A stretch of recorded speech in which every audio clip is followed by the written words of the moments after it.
دهê adarê roja cil û bergên Kurdî ye. Di vê rojê de gelek kes cil û bergên xwe yên Kurdî û folklorî li xwe dikin û bi şahiyan pîroz dikin. Peymangeha amadekirina mamosteyên a bajarê Qamişlo îro li peymangehê derbarê roja cil û bergên Kurdî de şahiyek li dar xist. Şahî bi bejdariya bi dehan mamosta û xwendekarên peymangehê li dar ket. Rêvebera peymangeha amadekirina mamosteyên Heyat Abbas got roja cil û bergên Kurdî ji bo nazkirina çandê bi civakên din girîng e. Her wiha hêvî kir ku ev roj bibe roja serkeftinê.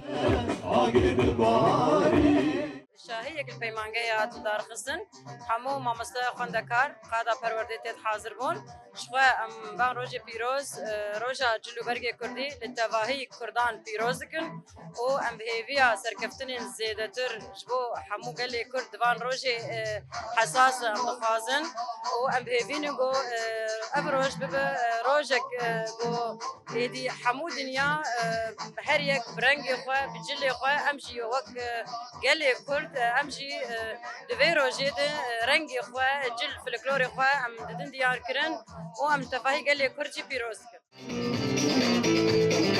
Xwendekarên peymangehê jî hestên xwe anîn ziman û gotin ew ê her sal ji bo pîrozkirina roja cil û bergên Kurdî şahiyan li dar bixin. Vê tiştî pîroz dibînin û em her sal şahiyekî vê awayî dar dixînin û me her sal cil û bergên xwe Kurdî pîroz bibînin û em ê şahiyan dar bixin.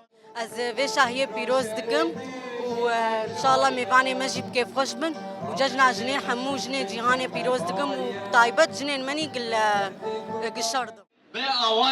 Di şahiyê de piştî axaftinan stran hatin pêxistin û xwendekar û mamosteyan bi cil û bergên xwe yên Kurdî dîlan gerandin.